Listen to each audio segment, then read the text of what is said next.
So about nurses that we're going to lose is I'm trained a lot in ways that would help mental health. So I would do a psychiatric nurse intensive program for 1 year and do my civic duty in Canada in this way.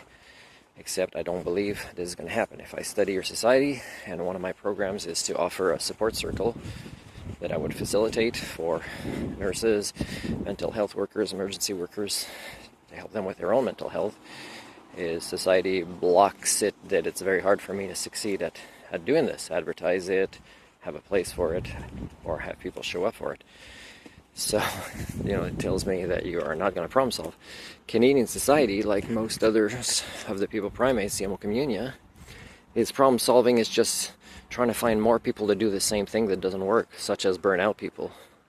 So medically speaking, doing rotating shifts, different shifts, even if there's breaks in between, is unhealthy for your nurses. Will you stop doing that? Will this nurse unions make sure this doesn't happen anymore? People that like working at night, it's a good fit for them.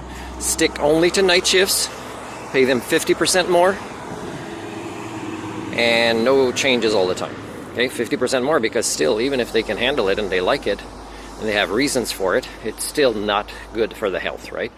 Still, it's a required thing, because there's a lot of you getting sick, and you're getting more sick because of your unhealthy lifestyles and inabilities to, show up and advertise with me these support groups.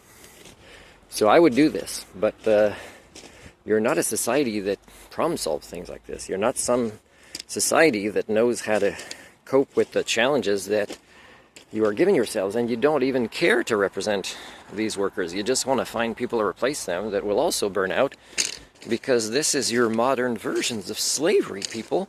It's the path of least resistance. It's intellectual laziness. It's a denial, right? It's going into, I believe there's a crisis, but I'm not going to act in crisis mode, and I'm not going to allow anybody else like Martin to do it either, right? Because I would do this 1 year intensive program to become a psychiatric nurse, which is not the same as, working with doctors, let's say, where you need more of the medical training that would take more time. This would be more therapeutic. But again, if I'm taking this training, and it's the outdated and often incorrect DSM-5 that shows up, and nobody wants to talk about it, which I know will just make it worse, and I will burn out, then again, you're losing me. You don't know how to solve your own issues. And the social tipping points for this, for the, counteracting the momentum you built up and go the other way, was already past when I was a kid, when I was born. So it's pretty sad. Now, that doesn't mean it was impossible. But if you don't also want to acknowledge the existence of my theory, which explains mental illnesses that affect majorities, such as these scenarios I'm talking about, which are real, you're going to act like this, and which makes the mental illnesses that were the minorities before worse and dominant, then again, you're going to fail. I'm not going to apply for this program if I can read your incongruences.